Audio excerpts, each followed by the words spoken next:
Steph. Hey, Hannah. Welcome to another episode of Bariatric Banter podcast. Episode 10. 10. 1-0. We did it. Double 10. digits. Whoop, whoop. We did it. I can't believe we did it, but we did Me it. neither. Here Me we neither. are. I love that we made it to 10. Honestly, it's like thanks to everybody here. Like the fact that we are at 500 subscribers, like that's just on Spotify. We have so many more people listening on Apple than we did before. I checked the other day. Well, Yeah. and I think we have like Sydney and That's Kentucky and Boston. I love Big it. Boston fans. Thanks, Boston. That's Boston.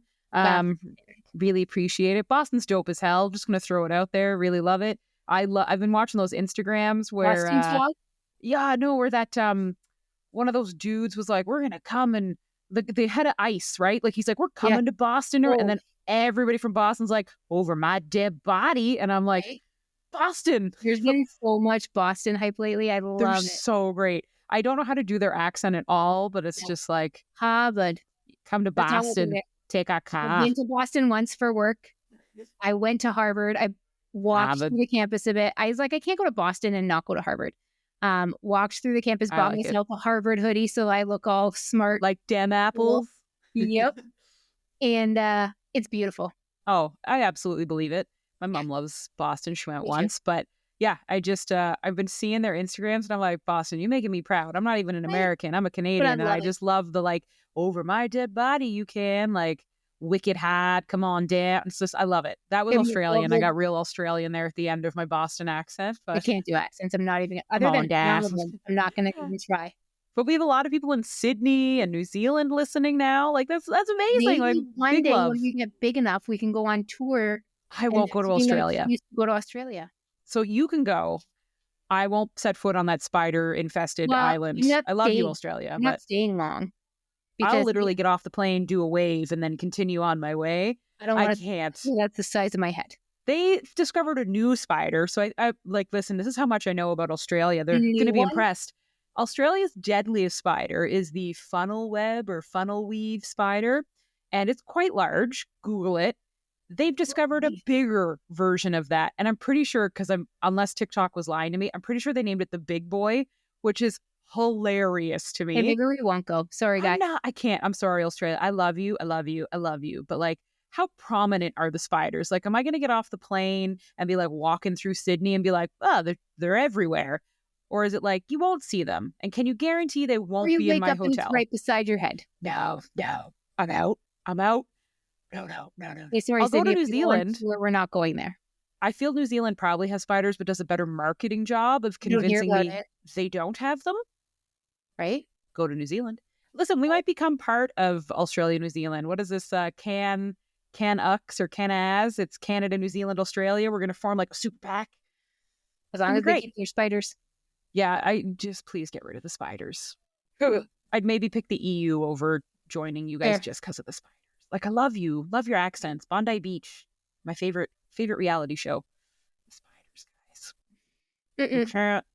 Yeah. But like, just love to everybody who listens and follows. Like, that's why we do this. And we said, like, as long as people are listening, we'll talk. We don't even need that many people, but we keep getting messages and comments and questions. And like, the feedback has been amazing. Like, just amazing. The messages are awesome. So we appreciate whenever you take the time to send us a message. Hannah and I always get so excited when a message comes in. We do. So many amazing messages. And like, I've had people reach out that I've known for years that I haven't spoken to in years. Yes. They've reached out and are like, oh my gosh, I've struggled with this, or I've been thinking about surgery, but I didn't know anybody that I could connect to. And then we get random strangers that are, we had another one today. Listen, I have colleagues reach out to me, like, shout out to Scott. Scott listens to my podcast. That's dope as hell. Thank you so much. We love it. You don't have to tell us to shut up. We'll keep talking as long as we're going to keep going. And then we've also had people be like, what do you mean you want to make it shorter? I love the 45 minutes. And I was like, that's it, Steph. One person said an hour is good, and I'm keeping an hour.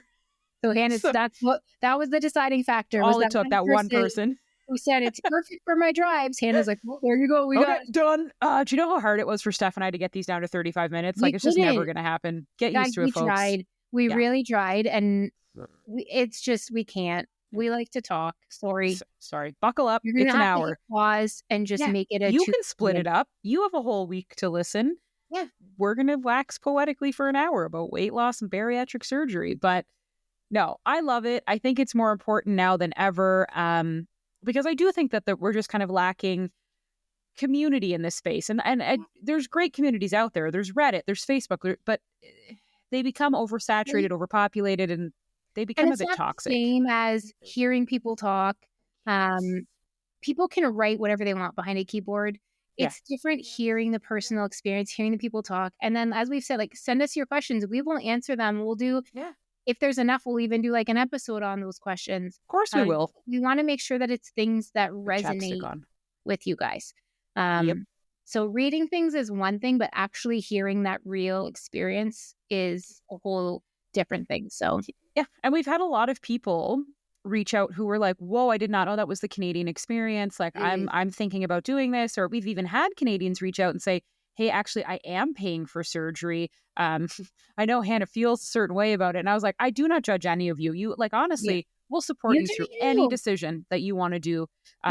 You. We're here. We got you. But it's just really cool to have so many people reach out and say, whoa, that's so different. Or, hey, did you know this actually happens in the US? Or, hey, there's this or that. Or, you know, how did you get diagnosed with this? And we've had people check in. How's your blood pressure? What do you think your PCOS is like now? So, like, bug us. We love answering it. I literally will voice message stuff the second we get a comment, be like, oh my God, did you see the comment that's in there? And like, we love it. And we respond to all of them. We take the time to respond to all of you. So, and we always will. That's, you know, that's always our goal. We love this idea of a community, of a space, of a place. Connecting people.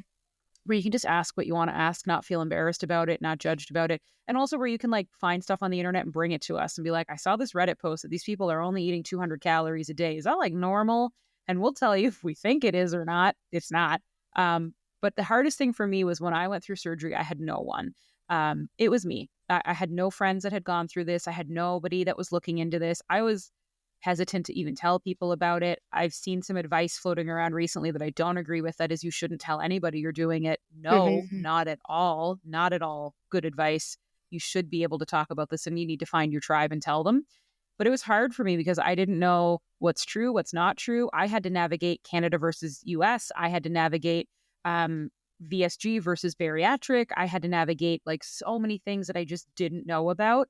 And I wish that I just had somebody to talk to, especially in the early days, to be like, is this normal? It's so your normal changes. And it's so crazy how you can't trust your own body, or you just don't know. Your body's an amazing machine. It's going to be fine. But you just wish that you had somebody to go, hey, oops, I accidentally ate salad early. Am I going to die? You're not going to blow up. You're fine. My message the other day that I accidentally ate pork. I know. I was going to use pork as an example. Be like, no, I'm not. I'm not calling you out. I was super lucky that I had you, because I would have been in the same boat. Like, I can't imagine not having anybody, because like, you can ask Hannah, the amount of times I messaged her in that first year, especially, was excessive. But it's because like there is so little out there, or or it's all conflicting. And so to have that firsthand account, and not to say that Hannah's experience would be the same as mine, because it hasn't been, but at least to get that firsthand experience from somebody, and then to message them and say, I messed up. I'm not supposed to have pork until May, and I've had pork for the last 3 days, and I just realized now that it was pork. Oops. Whoopsies. And I was like, listen, you're literally fine. It's just harder to digest. So they don't want you going back into pork chops and things that are big, because it won't move through your system fast enough and could get stuck. That sounding board, and to have that reassurance, and to have, like I said, that firsthand experience with somebody is so beneficial. So because while our steps are different, we are going through a lot of the same thing. Hair loss, you know, how do we deal with the fullness? How do we deal with that? And now, you know, yes, we're at different places, but it's great for me to talk to Steph about where I'm at, even though she's not here yet, and just be like, I think, you know, am I overeating? Am I not eating enough? Is this where I'm supposed to be? And like, even just to be able to say, man, did you see that video on TikTok? Like, do you think that that's what we have to do? Like, is that normal? Like, we still question a lot of things. Steph and I still are in this journey and have so many questions of our own, but what would have been helpful was just being able to listen to people literally talk through the journey and pick apart things, and just be honest with it. I kind of found that people, when they hit a certain level of notoriety, maybe like really became shallow. And I don't mean that from their personality. I mean in like what they were offering became like bare minimum info. Where we were like, wow, you're not showing macros anymore. Wow, you're not actually telling people what you're eating. Wow, you're not actually sharing any helpful information. This has now become like a promotional channel, which like, get your money, get your bag. I'm all about that. That's fine. But the big thing for Steph and I is we're going to be honest. We're going to show the highs and the lows.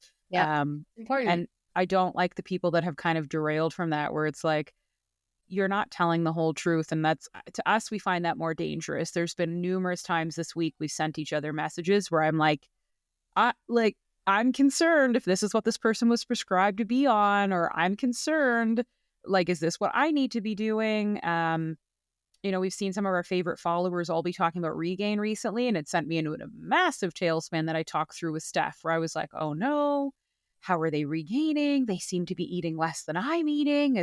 Oh no. And like, Steph's a great guidepost for, hey, logically, you're not eating enough to gain weight. Like, hey, you don't know their whole story. Hey, they could be lying about what they're eating. Like, and the truth is, yeah, they're showing such a minimal part of their day. It's very hard to base your life off of that. And that was worrying for us. And we talked about that, about in our other episode about the transparency. And that's where, like Anna said, we will give you the nitty gritty. Like, we will tell you the good and the bad.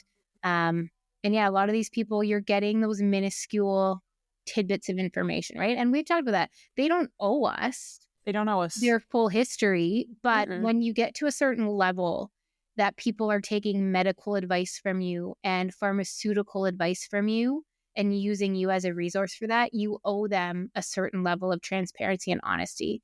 And again, we don't need the nitty gritty, but divulge that there's maybe more to it than what we're seeing, and that's their personal business, and that's fine.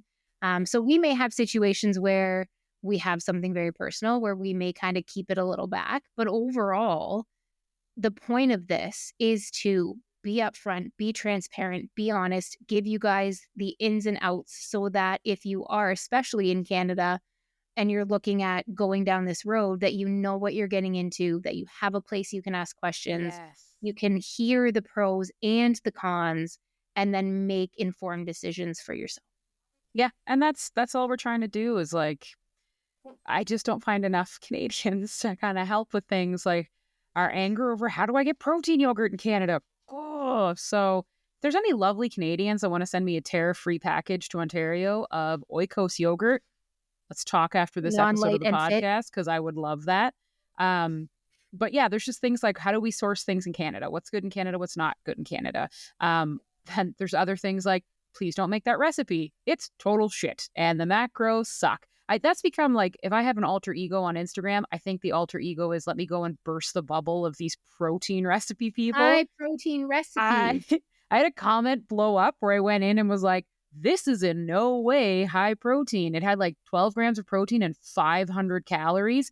And people were like, no, I figured it's only 200 calories. And so I screenshotted my MyFitnessPal and I was like, guys, this uses heavy whipping cream, dates, walnuts, cream cheese. Like, I don't mean to ruin things for you, but you can't slap high protein on everything and consider it high protein. High protein is more protein than calories if you add a 0 to the protein. And like, high protein for me is anything that's 20 grams or higher, to be perfectly honest, except for my yogurt, because in Canada, the best we can do is 18. Thanks, Canada. Yeah, thanks, Canada. Blame Canada. Now, I love Canada. Very proud to be Canadian. On how angry we are about Make no mistake. Do not take that out of context. I love Canada. Love being a Canadian. We just don't like the yogurt in Canada. Yeah, we really need the Oikos high protein yogurt. I think Sweden has Danone Light and Fit. If you're listening to this podcast, yeah, sponsor us. Why do we have Danone yogurt in Canada? Thank you. Light and Fit. And I'd like to point out, we have Danone drinkable yogurt that's 24 grams of protein. Right. Where's my little cups? Where's my 24 cups? Cherry cheesecake cup. Yeah. Come on, Danone. Somebody message them. Tell them we're angry and we want a sponsorship. Anybody listening? Does anybody work at Danone or have connections? Or does anybody have a good Canadian high protein yogurt recommendation? I mean high protein. I did buy the Oikos 18 gram, the Pro. Yeah. It's in the fridge downstairs. I haven't opened it yet. So we'll see how it is. Oh, Hannah. Well, okay. I'm sorry. I go with Siggy's.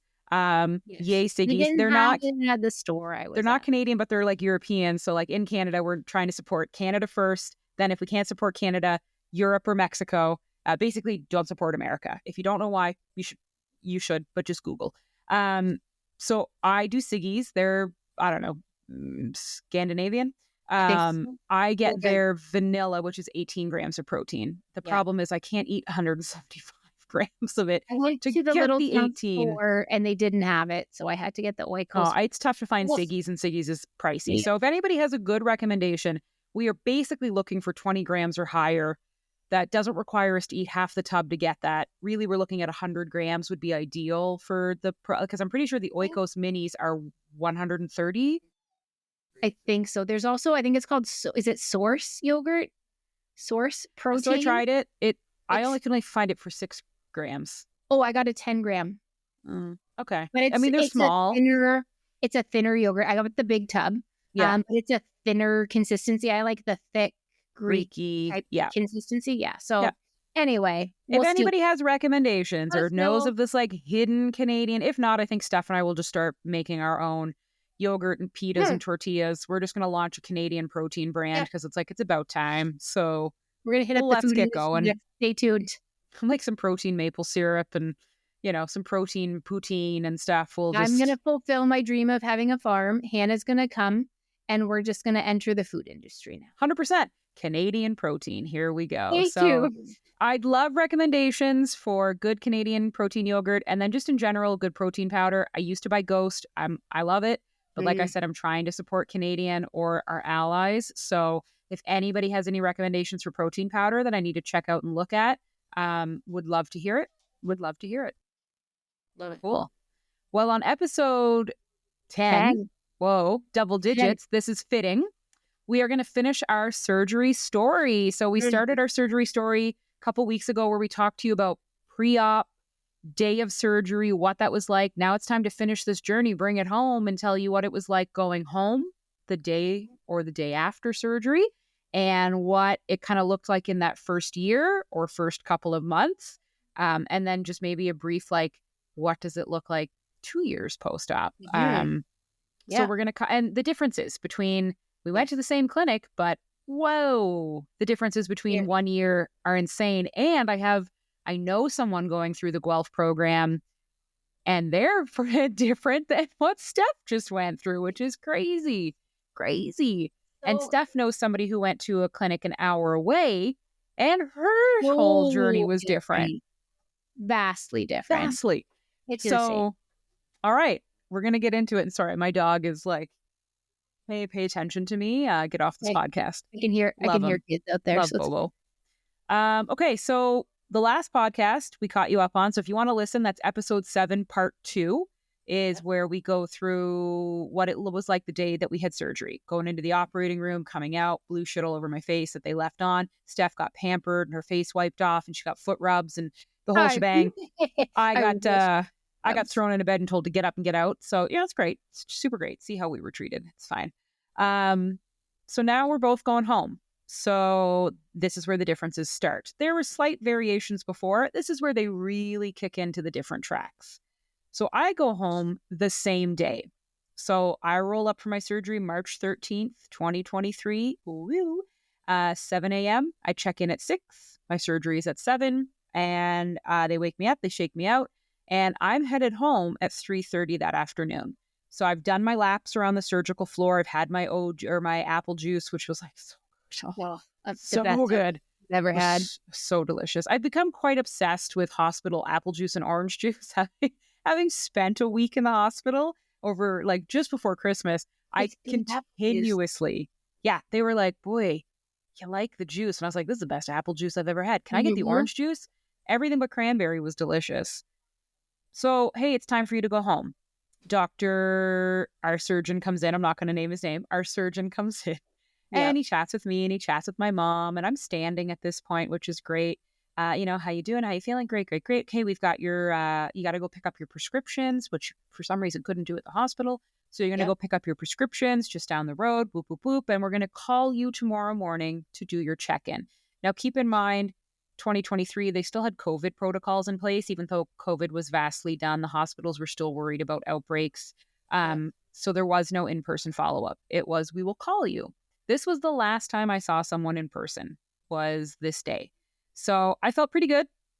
I went out. They wheeled you out in a wheelchair. You have absolutely no choice. You're getting pushed out in a wheelchair. Fine. So we get to the door. My mom brings the car around. We start laughing hysterically because I was like, in hindsight, you should not have brought the car. So my mom drove down to stay with me for post-surgery. And my mom's, I always say this, a baller. She bought a Challenger. She drives a Dodge Challenger Hellcat. And she, got it for herself with her own. She was so proud of this. And we laughed like hell because I was like, so this little two-door car that you have to get down to get in, this muscle car. And I was like, in theory, we should have taken Dad's Jeep. Why did we take this car for this? Yeah. So here I am like trying to, and I'm still fat at this point, guys. I haven't lost any weight. So I'm like trying to. You're sore. I'm trying to get in this car and we're laughing. And I was like, I just want to go home. I slammed the seat back as far as it goes. And I was like, ugh. And because it's not sore, but it's not comfortable. And so I can't find a spot. And I'm just like, go to the pharmacy. And we hit every pothole on the way to that pharmacy. It's just, and you can hear my mom laughing. And I was like, oh my God, this is not funny. We had to Google a Rexall to get to. So we go to the store. We put our prescription in. She goes, you coming with me? I said, sure. When I was 17, I had my wisdom teeth out. And I felt great when they took me out of recovery. And my mom was like, I have to go to the grocery store, but I'm going to drop you off at home. And I was like, no, I'm going to the grocery store. I feel great. She's like, are you sure? And I was like, shut up and go to the grocery store. Let's do it. We get to the grocery store and I'm walking in and we just get in and I look at her and I go, I'm not okay. We must get back to the car now. This was a huge mistake. Everything starts closing in. And I was like, I'm going to pass it. We got to go. And we hightail it back to the car. She's super annoyed. And then I pass out as soon as we get home. As soon as the front door opens, I went down. All of this comes flooding back to me while I'm standing in line at the pharmacy. And I start having a panic attack. And I look at my mom and I go, here's the prescription. Tell them I'm in the car. Tell them I just had surgery. Literally this morning, I can't be here. I have to go to the car. She's like, okay. And I was like, I gotta go. I have to go. I just start panicking. And I remember I grabbed a bottle of water and was like, I'm taking a bottle of water. And I whipped out to the car and I just sat there and I was like, breathe, breathe, breathe, breathe. Remember what your therapist said. It's going to be very rare for you to pass out from anxiety. You're okay. Just breathe in, breathe out. And I was fine. I just needed to. You just needed a minute. I had to go back in because obviously they weren't going to give her my drugs. So I went back in and they said, here's your prescription. I refused to take the Oxy. I said, keep it. They said, well, no, ma'am, we filled your prescription. I said, I'm telling you, I'm not taking it. Keep it. I don't need Oxy for minor surgery, might I add. I said, no, I have Tylenol at home. I feel fine. I'm literally standing here verbally speaking to you right now, post-surgery from 8 hours ago. I'm not taking it. And I don't want to throw it in the garbage and have somebody find it and use it. Opioids are no joke and I don't need them. So I had a nice little fight with this man at the pharmacy. Got the rest of my medication, which was an anti-nausea pill. They're black and pink. Cool. Look like paintballs. Anti-nausea pill. The black and pink pill was a heartburn pill. So acid reflux pill. Then I got an anti-nausea to make sure I wouldn't throw up and that I wasn't, you can't really throw up the first 2 days. It's not recommended. And then I picked up something else that I can't remember. Couldn't have been that important. Can't remember. Softener. Oh, yeah. Help me poop. I got the poop stool softener. Yeah. And then on the way out, I also picked up some Metamucil and some Tylenol. So that's what I picked up. But yeah, stool softener, help you poop. The black and neon pink the friggin' heartburn acid reflux, which you must take for a month. And then I got anti-nausea. We'll see what Steph got when she left. I got anti-nausea and then I went home. And at this point, it was probably 5 p.m. We get in the house. My mom goes, I'm going to bed. And I was like, oh, she's like, I am exhausted. I've been up all day with you. I was like, all right, fair. I guess I was unconscious for most of it. And she's like, I'm tired. I'm going to go to bed. And I said, that's cool. I had made my spare room up for her and everything. So I was like, I guess I'll go to bed too. And I remember feeling fine, crawled into bed, didn't have the dog at the time. So just had a cat, brought my heating blanket and went to bed around 6 p.m., slept till about 5 a.m., felt fine and dandy. no pain, no issues, no nausea, no vomiting. Woke up the next morning and went grocery shopping with my mom. Again, had minor PTSD that I'd pass out, but did really well. We went around and got some bone broth and some soup. And I was like pre-planning for a week out when I could eat food. Well, eat soup. So just got some stuff there so I could start meal prepping to take my mind off literally being on a clear liquid diet for a week. You're not hungry, but it's still like mind numbing that this is what life is like. Then there was a minor family emergency and my mom's like, I really hate to do this, but I have to leave. And I was like, you know what? I feel fine. I had my follow-up call with the hospital, which she stayed for. And they said, wow, you sound good. Everything seems great. I said, yeah, I feel really good, guys. Like I have lots of energy. I'm not hurting. So my mom left. She was really hesitant to go. She felt so bad. And I was like, Mom, listen, like I feel really good. I can take care of myself. And what I did was I reached out to my pottery girls. I call them the pottery girls. They're my friends. We do pottery together. We have a little collective where we sell our pottery. It's pretty cool. But I reached out to them and I said, my mom has a family emergency and she has to go back to Windsor. Would anybody be able to come just hang out with me during the day tomorrow? And these fucking incredible human beings, the four of them, literally all started picking a different day. Okay, I'm gonna go tomorrow. I can come between 11 and 3. Okay, Meg, you're gonna go Friday. Great. Okay, you're gonna go. Alicia, you're Saturday. Great. Okay, Kira, can you take Sunday? Like they all picked a day and committed to either working from my house for the day because they work from home or hanging out with me. And like I could not have felt more loved in my entire life. And my mom was like, oh, okay, I feel way better going, knowing that people will be with you. Yeah. Yeah. But I got all teared up. They're the lovely human beings. I love my pottery girls. But I was great. Like even they would come over and be like, how you doing? And I joked to my mom. She's like, so how was it? I was like, I love them. But at one point I was like, I'd really like some alone time. Please go like, home now. I really just want to play video games and like sleep. Chill. But it was great. So my whole first week was liquids. They make you drink every 30 minutes. You're drinking out of a little, when you have liquid medicine and you put it in the little shot glass that comes with, that's what you drink out of. And you keep a record. And every 30 minutes, you must have a little sip of this. And that's it. It was watered down juice because you need the sugar, water, Gatorade was okay. I had the sugar-free Gatorade. And then free Jello. The Jello, the sugar-free clear Jello. No to the pudding. No to anything else outside. I could have tea, but caffeine-free tea. No coffee. No milk products. No protein shakes at this stage. Like it is a week of clear fucking liquids, and they do consider Jello clear. So like I was sucking back Jello cups like a motherfucker. Yeah. I wasn't hungry. You're not hungry. I was not craving food. My nausea was good. Now, probably because I got anti-nausea pills, but I stopped taking them 3 days after. I felt great. I wasn't really nauseous. I didn't have problems till week 2, but I'll wait because I want Steph to fill you guys in on going home and the first week at home because it differs slightly from what mine looked like. Yeah. So I was in the hospital for overnight. I live about an hour and 45 minutes away from the hospital that the surgery was in. So just as a precaution, they want you to be within a certain distance of their emergency room should something happen, which is totally fair. I get that. So I was there overnight. So got sent to my room. Same thing as Hannah was like, let's get up. Let's go. I snoozed off and on for a bit. My surgery was at 10:30. So I was there for 8:30. Same thing, got in, got good surgery, got back to the room, hung out, sent Devin home because it was boring. Hannah came for a bit. I did. You did? Well, I just slept and could barely keep my eyes open. And then I was back in my room, I think about 1 p.m.-ish. And by 4, I was up and walking. And then they kind of left me alone because I was fine. I had my water. I had my juice, which, you need the juice. You need the sugar after. As soon as I had that juice, I felt a lot better. Now, I had some nausea, not much. And I had gas pain. Again, not much, but just a little bit of discomfort, like enough that walking helped. A little bit of like shoulder gas pain, nothing crazy.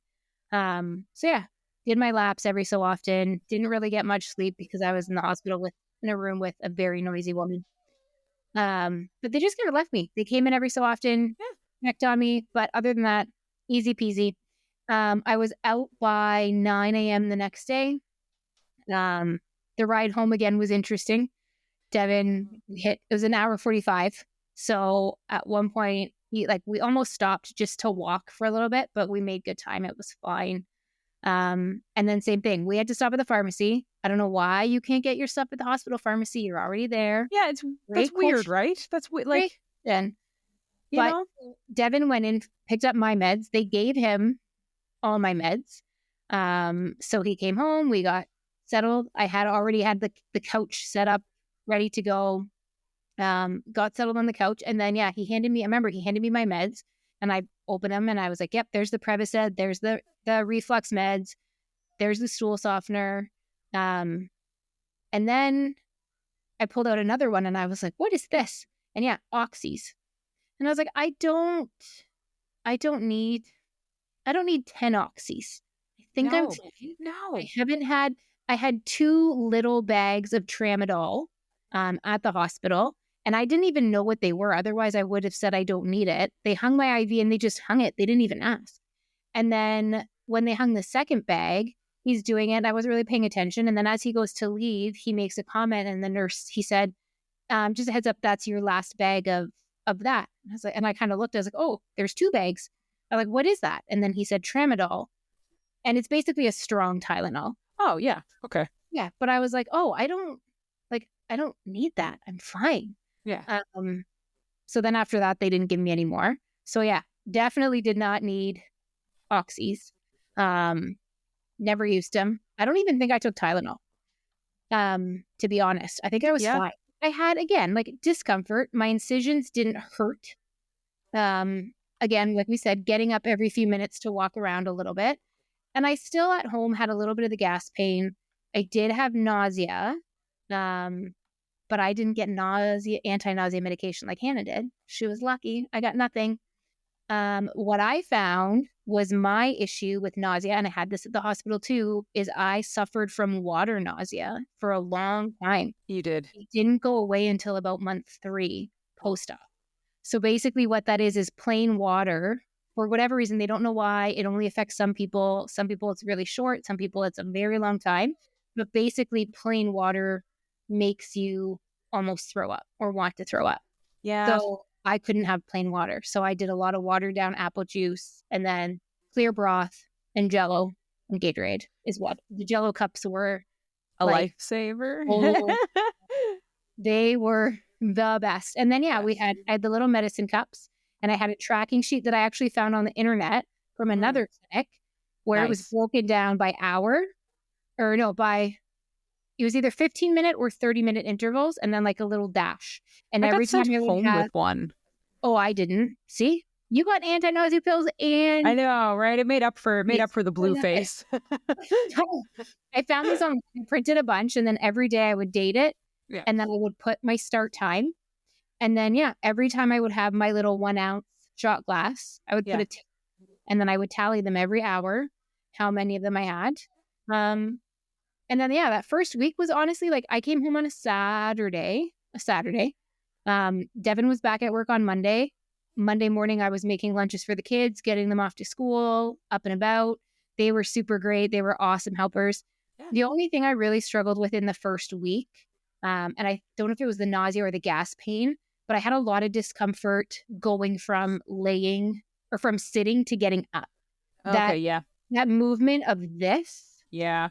So Devin had to help me do that a lot, or I had to make sure that if I was home by myself that I had something to brace on. Okay. It was minimal, and it was only as I was in that moment, and then I was fine. And that only lasted, I'd say maybe that lasted maybe a week, maybe. Yeah. But my incisions were fine. In feeling internal wise, I would have never known I had surgery. I was fine. Yeah, I was back to driving within a week. Me too. I felt fine. I had some acid reflux. I really did have that. That was a bit annoying, with just the water in my system. Drinking regular water, I did not get the nausea, but it sucked. So I know that there's a lot of joking about water talk. And yes, I do know that I have said, I think it's absurd to put 7 pumps of anything in what you drink. But I think some of where water talk is coming from are bariatric patients. There's just something, and I can't explain it, because before surgery, I would drink water like a fish. Like my mom would say, like, have some milk, have something else. I'm like, nah, man, water. Loved it. After surgery, like I just couldn't. I couldn't even finish a glass of plain water. It made me gag so bad. It was too hard on my stomach. But if I put a Crystal Light in it or a powdered Gatorade, man, Gatorade was like, I could polish a bottle of Gatorade. And I remember the day I did, and I was like, I could chug this Gatorade. And I buy the sugar-free Gatorade. Can't chug. Okay, so I am going to say week 2 starts, and I 100% already had a straw. So 0 fucks given on the straw rule. I get that they're like, the straw's going to put air in your whatever. I ended up getting one of those bottles that has the numbers on the side. And so I would just fill it in the morning with my sugar-free Gatorade, and I would just sip throughout the day. And I found sipping so much easier. Like I was getting way more water in when I bought a straw than I was before. And the visual of having it in front of you makes, if I fill a water bottle, so I've been using a water bottle with just a little hole, like a valve that opens and you drink from. I do have a Stanley that I've started using that has a straw, but it has one of those straws that like it holds when you suck up the liquid, it holds the liquid in place. It's not like a regular, it empties and goes. Yes. I haven't used we'll call it a regular straw yet, just because I haven't. That's fine. I'm not against it. I just haven't. They're great. But if you have the visual, if I have a big water bottle in front of me and I see the water, I'm way better at drinking it than if I do it by the glass. It's just a mental psychosomatic or whatever they call it. Yeah, the straw helped. So don't give water talk people shit, because I can't explain it, but I can't drink plain ass water. I can't explain it for the life of me. I can't do it, but I will drink the crap out of a Crystal Light water. Like I'll polish a good 2 liters in one go of Crystal Light if I had to. It's so that, weird. That's weird. It happened after surgery. It's very weird. I can't get over it. It just is what it is.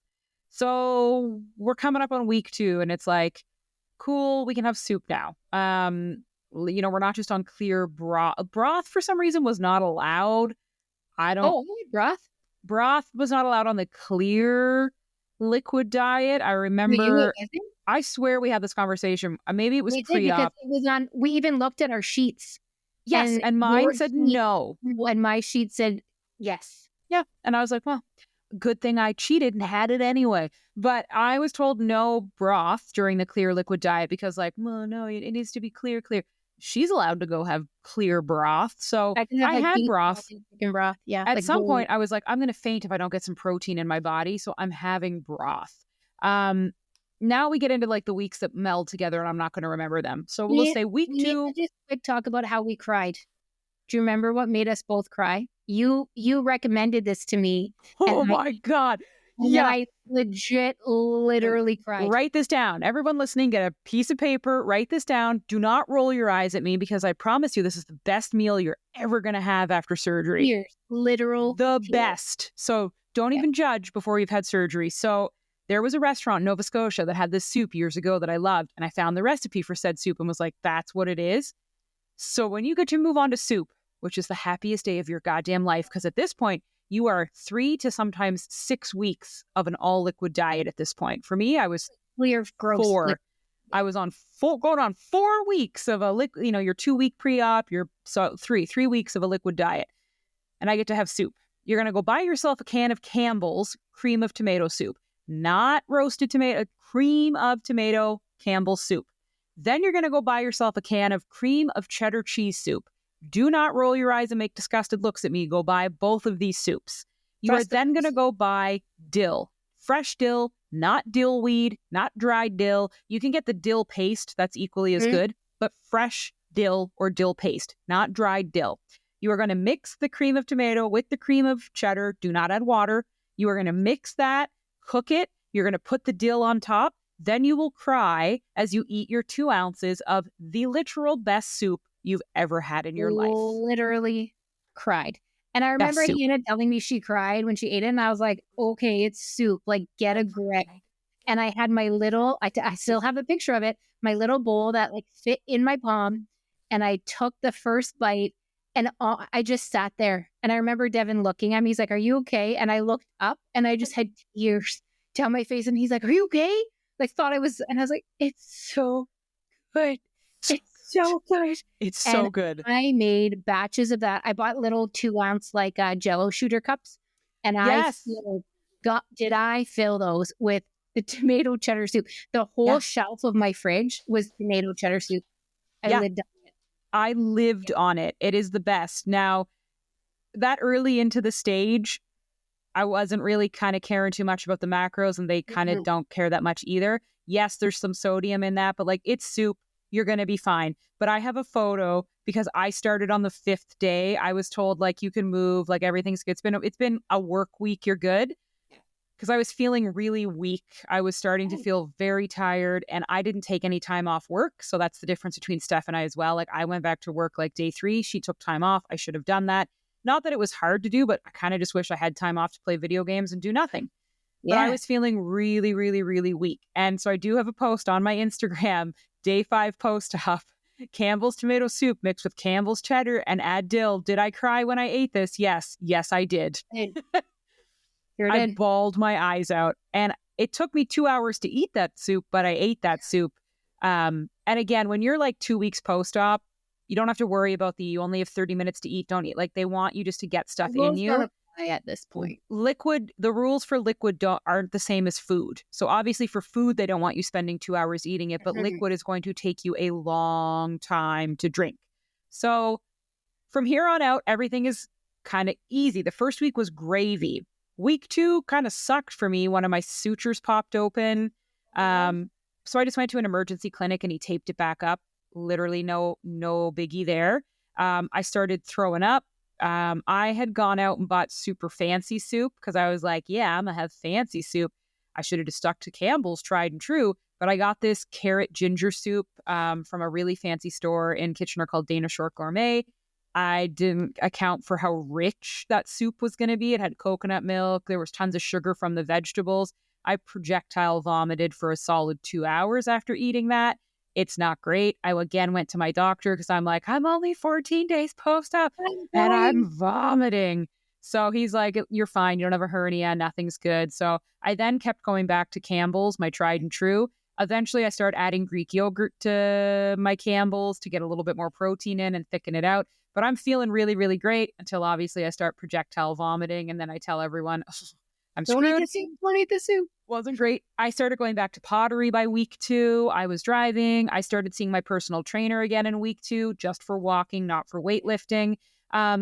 Literally everything from the time I went home onward was great. And I know that's not everyone's experience, but I had no complications. I had no issues. I did have vomiting when I ate the soup. Around the 3-month mark, it wasn't the 3-month mark, I'm being too generous. Around the 30-day mark, I got the really smart idea that I could eat a McDonald's ice cream because I was like, well, I'm eating pureed food. I'm handling Greek yogurt really well. What's ice cream except Greek yogurt that's cold? Like, this will be fine. So I ordered a super tiny hot fudge sundae. Again, not entirely sure. I'm only like a month post-op. Old 300-pound Hannah's eating habits are still raging supreme.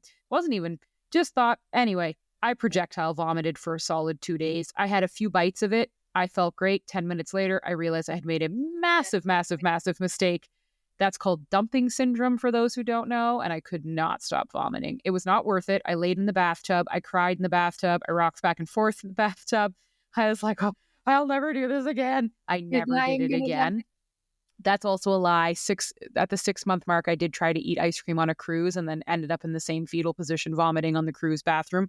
So don't do ice cream, okay? But literally, I went to the movies week 3. I went to the movies with friends. That was easy, but what was tough was getting back into my life was easy. Going to the movies 3 weeks post-op, you're not really that hungry. So I will point out there, your body's not grumbling for food or dying for food. Your head hunger is real, where you oh, I'm used to eating at this time. So you're not eating much. You're eating 200, 300 calories. So I go to the movies with a really good friend of mine, and the whole time he was like, "You want some popcorn?" Like just subliminally, would anytime he opened like his M&Ms, "You want some M&M?" Like he would just instinctively like. And at one point, I had to stop him and say, "If you don't stop fucking offering me food, like I'm going to leave this theater. Stop it!" And he was like, "I'm so sorry." And I was like, "Hi, why did we come here?" Like I just could smell the popcorn, and I was like, "This was a mistake." I've since gone to the movies like millions of times, and it's so much easier when you can pack a protein bar or bring your own popcorn. But 3 weeks post-op, it was too much. Yeah. Too much. I missed my old life. I started regretting my decision. I just wanted food. But then I reminded myself, your life no longer revolves around food. You don't want to go back because you smell popcorn. No. You're good. In the first couple of months, I hosted a dinner party with friends, which was awesome. Like I put out cut up cucumbers and edamame dip and like super low cal crackers. And like, I was like, wow, I can still host dinner parties where people can eat. Yeah. And I can have some of this. Like, it was great. I went back to caffeine coffee. I started walking, working out. Yeah. I'm privileged to say I had zero issues with this surgery. I had no complications, no issues.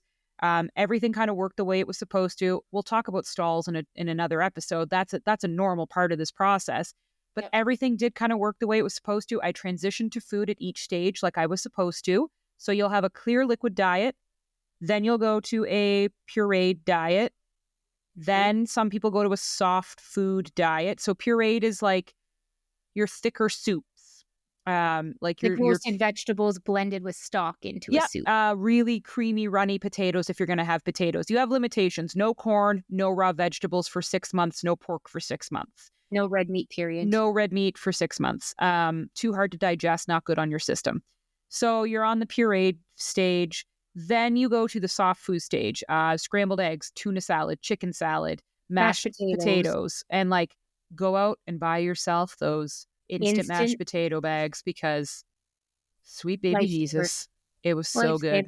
With cottage cheese, like chef's kiss. Fucking lived on mashed potatoes for like a solid month. I just ate mashed potatoes. Still lost weight. So then you're on the soft food stage, and then boom, you are on regular food. I think regular food was I was on the soft food stage for 28 days. So I'd say you're like 2 months post-op when you move to... I was gonna say, it's like between 6 and 8 weeks, depending on where you are. That you move to real food. Still small portions, but like real food. Still no raw vegetables. You're out of luck for 6 months on raw veggies. And trust me, you'll be craving a salad by then. 3 months for raw veggies. Mm-hmm. Yeah, 3 months for veggies, because salad day was a big day. Big day. And I remember telling Steph, this is going to be a huge day for you. You're going to start craving salad. And I remember, I'm sure she thought, there's no way. You crave salad. You crave it. All I wanted was salad. And I remember the day before my 3-month mark, I almost did it, but I was like, no, I'm going to wait. And that 3-month a day is going to be a big day because it's going to be 3 months and it's going to be salad and veggies. And I remember I love the pre-bagged, I don't know what brand it is, but it's the dill pickle. Yeah, Costco sells it. Yeah, whatever brand it is. I love pickles. I love pickles. And so I had that in the fridge, and like that day was a glorious day.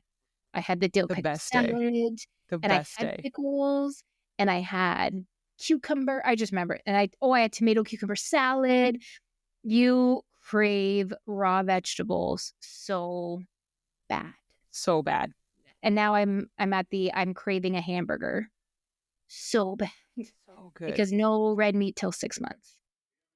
Yeah, it's awesome. Like how much you crave salad is awesome is what I mean. But you don't miss certain things, like, and during this whole thing, you're not hungry. So I'd say, I guess we'll go up to the first 4 months, because Steph, you were at 4 months. So in the first 4 months, like your calories will change rapidly. Don't be afraid of that. You're going to be very scared of that, because you're going to be going from like 200 calories to now you're going to be looking down the barrel of eventually getting to 1,000, because you will get to 1,000 before the end of your first year. And when you have to increase, I just increased a couple weeks ago, and I'm still like, I increased from, I was at 650. Yeah. Now my daily max is 790. I don't hit it. I'm afraid to hit it. I usually come in at around between 7 and 730. depending. Okay. But I had to increase my protein. I was stalling, which we'll talk about another time. And I thought, you know what? Every time that's happened so far, that's been my body's way of telling me that I need to increase my protein. And as soon as I do, it works. As soon as I have a stall, and it's not really a stall because it's only like 5 days. A stall is typically a couple weeks. But once I hit that 5-day plateau, that's typically when the first thing I should look at my protein. So I had to increase my calories. It's terrifying. And it's funny because like Hannah tells me all the time, whenever I step on the scale and it doesn't go down, she's like, Steph, you're in a massive calorie deficit. Your body is not going to gain weight. Like, shut up, stop complaining. Because I'm still only at 700 and something calories. But it was terrifying to increase to that number. And realistically, I know that is still a massive calorie deficit. Yes. But it's such a mind fuck. game. Yeah. Yeah. Game, sorry. Well, I was thinking, I'm like, I'm gonna keep it out. I know. Hannah over here swearing. I thought there'd be a day when I would be terrified to increase my calories to 790. Yeah. And she's right. Like, there is that notion of, no, I can't be eating more. This is so bad. In no logical way are you going to gain weight on a 700 calorie deficit. In no physical way. It's just increasing my protein, which by nature made my calories go up. Exactly. My portions are still the same. Yeah. But we were both there. Like, I suffered from that too. And I'd say, I mean, what I went through in the first 4 months, you're going through in the first 4 months. So very, very similar. Like, you're changing what you're eating. I guess you're coming up soon on being able to have corn soon and red meat and pork, right? Well, 6 months? Already had corn. Yeah, okay. And you've had pork, so you're fine. Pork by accident. Oh my God. You're fine. You're fine. I've had corn. I've had popcorn. But yeah, red meat will be, it's funny because my 6-month anniversary of surgery will be my birthday. And we will be in Alberta. So I will be having some Alberta beef. Good. On my birthday. Good. Celebrate. Yeah. I took a cruise at 6 months. So if that just kind of proves to people like how good you feel. I took a cruise at 6 months and I did great. There was plenty to eat. I recommend cruises. We'll do a whole podcast on vacations, but I recommend them because they're so much easier than most places because of the buffets. They're usually really bariatric friendly.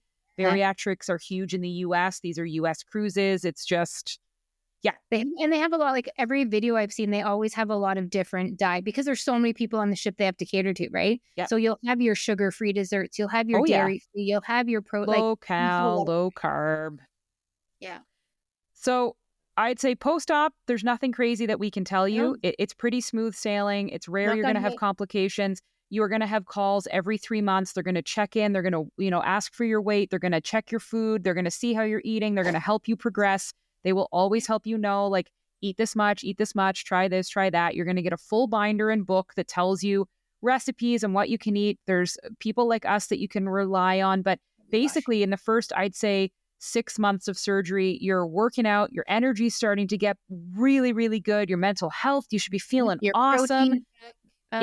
You are losing weight. Your face is skinnier. You're going to see it first in your face. Your clothes are going to get baggy. Don't be hooked on the number on the scale in the first few months. Don't, because you are going to stall. It's not going to be where you want it to be, but you have to look at pictures and your body because you're losing a lot and you don't realize that inches are coming off. So don't be obsessed with that scale in the first 6 months because you're going to be upset that it doesn't move the way you think it should. It will happen. Just give it time. But overall, it's just about learning how to re-eat. Meal prepping becomes a huge part of your life. So start learning how to do it now. Start building a great library of recipes. And then you're working out. You need to get up to that 30 minutes a day every day. You need to be walking and working out. But when I tell you that it's like a light switch, that you just all of a sudden have energy to burn, you feel really good. People have kept saying to me, in all the pictures that you've been taking after surgery, you just don't stop smiling. My good friends who live out west, Kendall, Sandy, hey, they said, I think it was Kendall who was like, you're so happy in every picture you take now. And I was like, yeah, I did not realize, like, I'm so happy in every photo.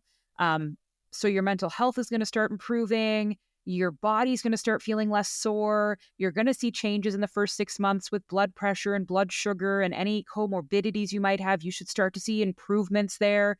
I was off my blood pressure medication by 6 months per my doctor, not my own doing, which was awesome. It's exciting. Your first year flies by. It's exciting. It's exhilarating. There's a lot to learn and a lot to overcome. And Steph, you should weigh in here, but I think I went into it always positive. Like there were times I was frustrated, but I never felt angry, and I never regret this decision. No, to this day, this was the best decision of my life. The amount of times I say I wish I would have done it sooner. Knock on wood. And again, I know this isn't everybody's experience, but knock on wood, I, like Hannah, no complications, no big issues, back to my normal self. I was really lucky. I had had a decent amount of weeks off work. I got super lucky. And for me, I found that really helpful because I could build in. It was really taking the time to focus on building in the new habits and getting into the new routines. Yeah. But knock on wood, it was smooth sailing. I have found myself, like I said, saying, I wish I would have known about this sooner. I wish I would have been sooner. I was going into it, the thought of it, I was terrified. I had a lot of doubts in the pre-surgery, like before I started the program. I had a lot of doubts. I had a lot of concerns. Oh my gosh, it's surgery. I knew I didn't necessarily have support from everyone in my family or in my circle. But I've used that to fuel myself because in my mind now, I will prove them wrong. Is there anything that I kind of covered in the first couple of months that you would agree with or disagree with because you are so fresh into it? Most of it. I think the big thing is track your food, like we've talked about. Give yourself grace, listen to your body, but start with those small habits, like start with the little bit of movement and just being consistent, because a lot of these habits you're going to start to build at the beginning are what's going to make you successful down the road. And by the time you hit this point, if you can make a lot of those habits second nature, it's just that much easier because like we've talked about, the surgeon said the first year of the surgery is their gift to you. The weight comes off. It doesn't take a lot of work. You're naturally losing weight. Once that 1 year mark hits, you're kind of on your own. So the more you can build up in these first few months, it takes a couple weeks to build habits, right? So the more you can build up in these months at the beginning, the better you're going to set yourself up for success down the road. Yes. Ding, ding, for me, the scale has been the big thing. And I message Hannah all the time. I'm like, it didn't move last night. I was this there. Morning. So yeah, photos are a big one. Yes. And just enjoy the process. Take in the changes. Take in those non-scale victories. Enjoy your mindset shift, because I said on the last episode or 2 episodes ago, I'm not the same person I was when I started the process. I'm not the same person I was 3 months ago. Enjoy it though. It's a new normal. It's a new beginning. It's a new outlook. Just stop and take it in, and stop and enjoy all the little wins along the way, because there's a lot of them. Yeah. And that's the thing. Celebrate the wins. Like, do not get hung up on the scale. Do not get hung up. I was there, right? I didn't have anybody I could reach out to, but I was like, I'm not losing weight. And like, there were times where I was so fixated on that I was like, I regret not taking more videos, not taking more photos, not documenting more. Even before, I regret not taking more before photos, because it's just crazy how different you look. And even now, like, don't stop after the first year. I wish I had more photos where I could go, whoa, year 1 to year 2, Hannah, damn. So enjoy the process. Honestly, I'm not even exaggerating when I say it's not painful. It's not hard to change your life. And again, we had sleeve, so I'm sorry if you're thinking of bypass, we don't have the insight there. But the reason we did sleeve was true. You are back on your feet and recover way quicker. Like, I was up and walking the second day, and I never stopped after that. I never felt like someone in recovery. I never felt like someone who had major surgery. So sleeve was awesome. You can tolerate food a bit better. You can move to the stages quicker. This still has dumping syndrome, as my projectile vomit stories have told you, but she's right. Like, just enjoy it. I think we'll briefly just cover like the differences between the program, and then we'll go, because it's an hour and people will hate us, but you had surgery at the same clinic I had surgery at. And there are massive differences 1 year out of those surgical programs. And that's shocking to me. We talk about this often, her and I, where I'm like, that wasn't my experience. That wasn't my experience. I had more in-person appointments than you did. I was told to take my vitamins way sooner than me. Which that's the one time I threw up, was from the vitamin. Because you should have waited. We've had a few interesting, and even like I could have broth, you couldn't. I wasn't. There's been very interesting differences that we've picked up along the way. It's very odd. And then even, like as Hannah said, I had a friend who had her surgery recently, an hour away from where we had hers. I was 11 months from start to finish, and I think she was 2.5 months, 3 months. But just and like we were told no protein shakes. Her program relies heavily on protein shakes post-op. So it's very crazy how within the same province, within an hour distance from each other, night and day requirements, program outlines, post-op instructions, follow-up instructions. So do your research, right? Check out the different programs. I didn't know there was more than one program. I was told, have you heard of this surgery in Guelph? Yeah. And I was like, no, I haven't. And I just assumed it was Guelph. I didn't even know there were other ones out there. Not to say one's better than the other. They're both different. So do some research if you're looking at it too, and just know that there's differences between programs, but there's also differences in programs. Yeah. And each of you are different as well. So your journey might not look like our journey. There are certain surgeries that certain people have to have. You don't always get to choose sleeve. You might have different things that we didn't have going into it. So you can't look at our journey and think it will look exactly the same. And also remember that some people lose fast, some people lose slow. But it's just know that even if you talk to somebody who just had surgery a few months ago, your program will probably look a lot different than theirs. They're constantly kind of changing and evaluating.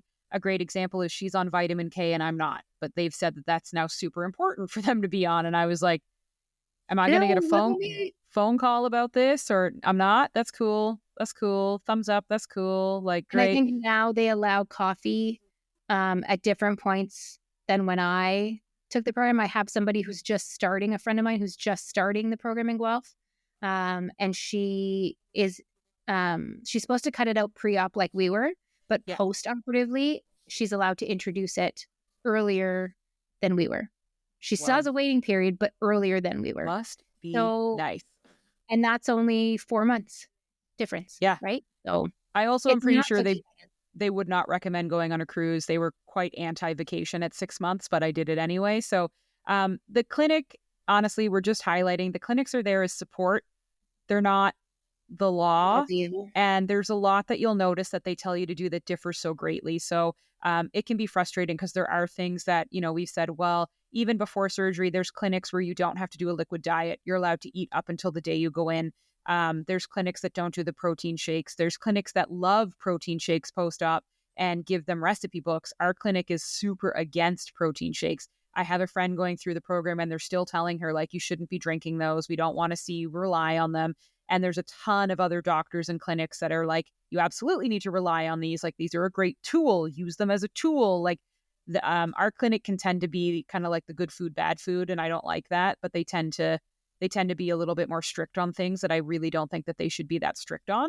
Ours is a little more dated. I will say that I feel like we are behind the times a bit. But with that being said, our program took 8 to 11 months to get into. The other program is like a month to 2 months that you are in and then in surgery. And I don't think that prepares you for this life-changing thing that's about to happen. The reason they put us through what they put us through is that you need to mentally prepare for this. It's not just physical. Huge change. Yeah. And so we've both agreed that while it would have been great to have it done maybe a bit quicker than a year, it's too quick at the other clinic. It kind of doesn't feel like they're setting people up for enough success and knowledge on kind of what needs to be done. But all programs are different. Steph and I have had a different program, but at the end of the day, it all kind of gets back to the same place. Like, eventually we'll be eating the same amounts. We'll be meal prepping the same amounts. Like, we'll all end up where we're supposed to end up. But just know that your experience, no matter what clinic you go to, regardless if your friends have gone there or not, will be different than other people. And that's okay. That's okay. Sometimes Hannah gets really cranky about the fact that, like, what the hell? I didn't get to do that. Nobody told me about that. But there are also other things that I got to do that Steph did not get to do. So, there are things that differ that way too, where it's like, oh, that, I'm super sorry about that. That kind of sucks. But overall, the best decision I've ever made in my life. I wish I made it sooner. Yep. I wish I ran headfirst into this years ago, because what it has done for my life is fucking incredible. I never thought it was possible to love my life more. I love my life so much. Agreed. Seeing what's already transpired in 4 months gives me so much hope and excitement for what's to come. And I'm already planning activities in my head that I never thought I would do or want to do, and things I can do with my kids and adventures I can go on. And I'm now excited to go outside and go for a walk. And I'm excited to go on this trip in May and go hiking. And it's a whole new normal. And it's awesome. It's great. And I can't wait to follow your journey. One day we'll be running together, but we're going to document all of this. I know we keep saying it, but we promise we will, on Instagram. And just kind of show you guys where we're at. So ask us surgery questions. We'll do more in-depth, shorter versions of surgery, but hopefully this gives you kind of a bigger picture. It's more upfront work. And then honestly, after the first, I'd say 2 months post-op, it all blurs together as a pretty easy, manageable time. Really, there's no major excitements or twists and turns. It's all work up front leading up to, and then the first couple of weeks you go home, the rest is gravy. Yeah. Agreed. You get into the swing of things and you just go. And you're fine. Thank you for joining us on a little bit of an extra long adventure. We're happy to have covered our journey. And as Steph gets further out, we'll let her do an episode to talk about where she's at and what her first year looked like. Because I know she's at the 4-month mark. I know that I had more insights to share because I'm at the 2-year mark, but we'll do a special episode on Steph's 1 year where she can talk and reflect on what has 1 year post-op looked like, and what her recommendations would be. But we love you guys for joining us. Please keep sending us what you want to hear and what you want us to cover. We love it and we're happy to deliver. Love it. Awesome. Well, thanks always, Steph. Thanks. Episode 10 done. Love it. Can't wait to do episode 20. Bye, guys. Bye, everybody.